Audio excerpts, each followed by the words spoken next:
দিদি আমার ঘরে যা আয় করে আমি আনছি, টাকা পয়সা আমি কিছুতেই রাখতে পারছি না।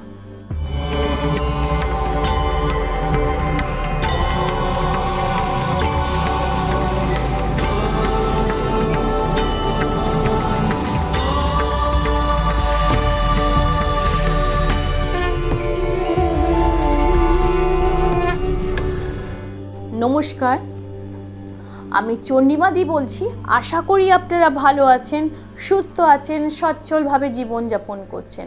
অনেকেই আমাকে বলেছেন যে দিদি আমার ঘরে যা আয় করে আমি আনছি, টাকা পয়সা আমি কিছুতেই রাখতে পারছি না।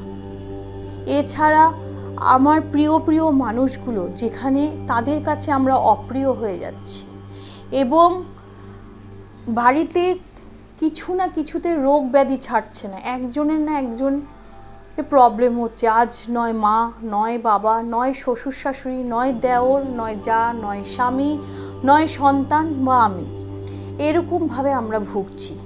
তো আদৌ কি বাড়িতে কোনো বাস্তুর প্রবলেম আছে?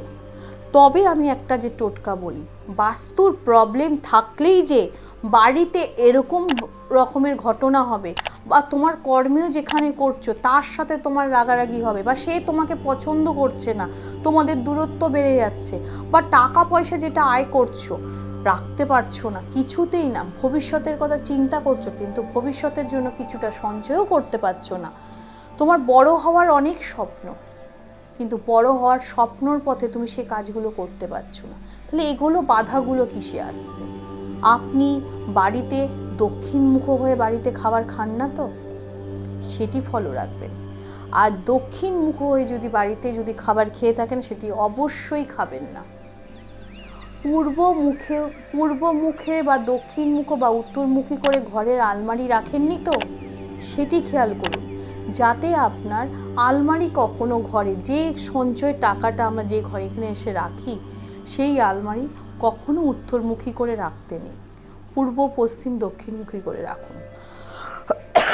তারপর অনেকে কি করছে, দুপুরে খেতে বসছে, তার হাজার কাছের চাপ, কিন্তু তার মধ্যে তো খেতে হবে, না খেলে কি করে হবে? কোনো রকম তাড়াতাড়ি করে খাবারটা খেয়ে সে ওই থালাটুকুও তোলে না, সেই জায়গাটা যেই জায়গাটা খাচ্ছে সেই জায়গাটাতেই ঘরে থালা রেখে, থালা এঁঠো গ্লাস সমস্ত মানে হাত ধুয়ে বা ওরকমভাবে রেখে হাত ধুয়ে সে তার কাজে বা তার অন্য কাজে সে বেরিয়ে পড়লো, বা ঘরে কোনো সে কাজ করতে লাগলো। সেই এঁঠোটা কিন্তু দুপুর থেকে বিকেল থেকে সন্ধে গড়িয়ে গেল অপরন্ত, বা আপনি বাড়িতে এসে বা অন্য কেউ এসে ওটা দেখলে সে সরালো, কিন্তু যে খেলো সে কিন্তু সরালো না।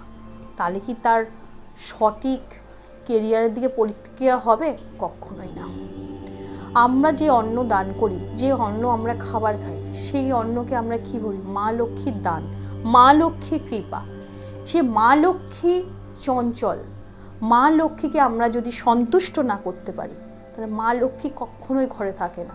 সেই ঘরে অভাব অনাটন অবশ্যই থাকে, আরও চলে আসবে।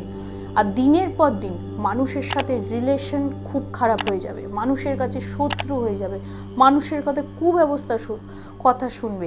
দ্বিতীয়ত হচ্ছে আপনার কাজের কোনো মন থাকবে না, আপনি অলসতা পড়ে শরীরের মধ্যে অলসতা কুড়ে ভাব থেকে যাবে। তাহলে এইগুলো করলেই আপনার এটার নেগেটিভ পয়েন্ট।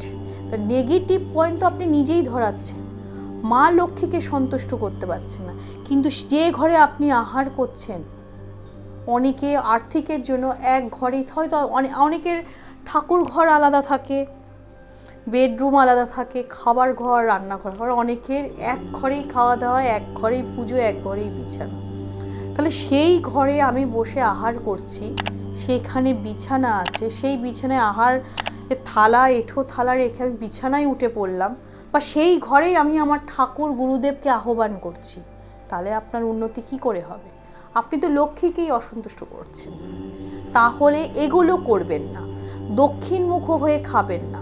আর যারা আপনাদের একান্তই কিছু দক্ষিণমুখ হয়ে খেতে হবে, তাহলে সেটা চেষ্টা করবেন যে দক্ষিণ দিকে পেছন করে খাওয়ার।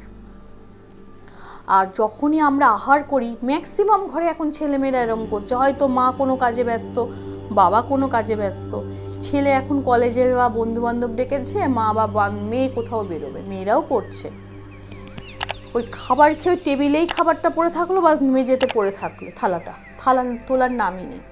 তাদেরকে বলছি, তোমরা চঞ্চল হও না এবং লক্ষ্মী দেবীকেও চঞ্চল করে তোমার ঘর থেকে তাড়িয়ে দিও না, তাহলে তোমার উন্নতির কোনো আশাই থাকবে না।